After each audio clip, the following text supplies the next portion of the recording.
তোমরা যারা উত্তরবঙ্গ বিশ্ববিদ্যালয়ের অন্তর্ভুক্ত বিভিন্ন কলেজে দ্বিতীয় সেমিস্টারে পড়াশোনা করছো আর যাদের ডিএসসি অথবা মাইনর হিসেবে পলিটিক্যাল সায়েন্স রয়েছে, আজকের এই ভিডিওটা স্পেশালি তোমাদের জন্য।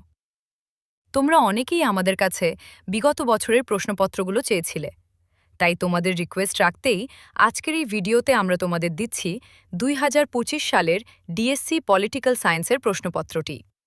তোমরা খুব ভালো করে দেখে নাও। আর হ্যাঁ, শুধু পলিটিক্যাল সায়েন্স নয়, এছাড়া তোমাদের যদি অন্য কোনো বিষয়ের প্রশ্নপত্রের প্রয়োজন হয় তাহলে একদম চিন্তা করবে না। তোমরা সরাসরি যোগাযোগ করতে পারো আমাদের হোয়াটসঅ্যাপ নাম্বারে। আমাদের হোয়াটসঅ্যাপ নাম্বারটা হলো 7076553179।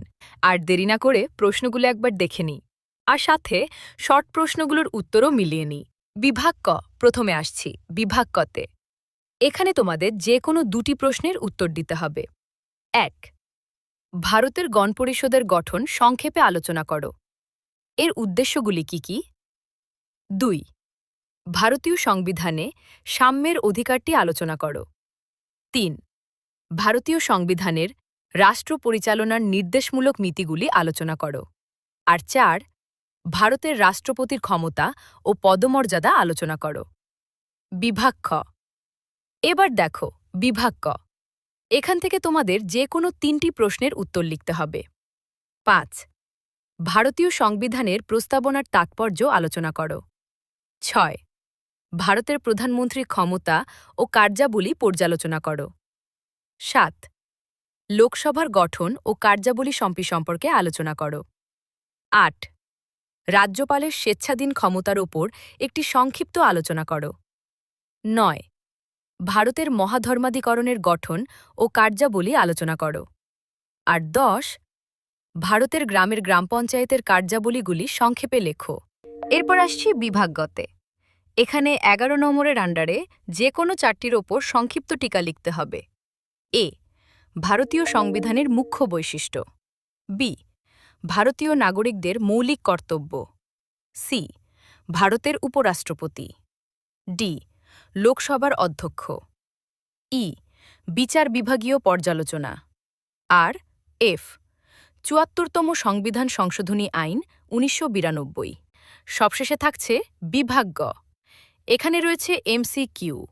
তোমাদের সুবিধার জন্য আমি সঠিক উত্তরগুলো বলে দিচ্ছি, তোমরা একটু মিলিয়ে নাও।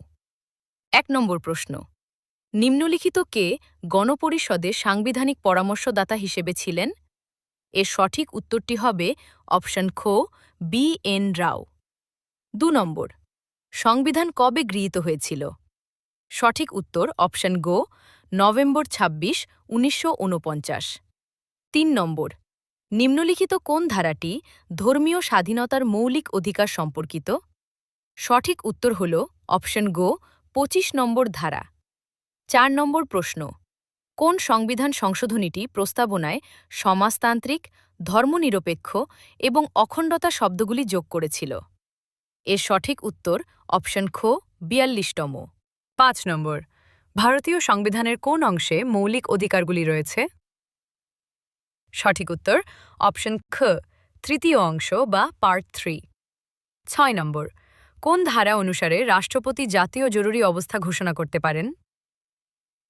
সঠিক উত্তরটি হবে অপশন ক, ৩৫২ নম্বর ধারা। ৭ নম্বর প্রশ্ন, ৪২তম সংবিধান সংশোধন আইন ১৯৭৬-এর পরে কতগুলি মৌলিক কর্তব্য ভারতের সংবিধানে সংযুক্ত হয়েছে? সঠিক উত্তর অপশন গ, ১০টি। ৮ নম্বর, রাষ্ট্রপতি কতজন সদস্যকে রাজ্যসভাতে মনোনীত করতে পারেন? এর সঠিক উত্তর হল অপশন খ, ১২ জন। ৯ নম্বর প্রশ্ন, কোন সাংবিধানিক ধারাটি উপরাষ্ট্রপতির কার্যকালের মেয়াদের সাথে যুক্ত?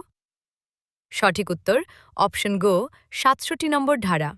আর একদম শেষ প্রশ্ন ১০ নম্বর, ভারতের স্থানীয় স্বায়ত্ত শাসনের কোন অংশটিকে ম্যাগনা কার্টা হিসেবে বিবেচনা করা হয়? এর সঠিক উত্তরটি হবে অপশন গ, লর্ড রিপনের সংকল্প ১৮৮২। তোমাদের পলিটিক্যাল সায়েন্সের পুরো প্রশ্নপত্র এবং এমসিকিউ এর সমাধান। আশা করি ভিডিওটি তোমাদের অনেক কাজে আসবে। যদি ভালো লাগে অবশ্যই একটা লাইক করে দিও, আর বন্ধুদের সাথে শেয়ার করতে ভুলো না। সবাই খুব ভালো থেকো, মন দিয়ে পড়াশোনা করো। দেখা হচ্ছে পরের ভিডিওতে।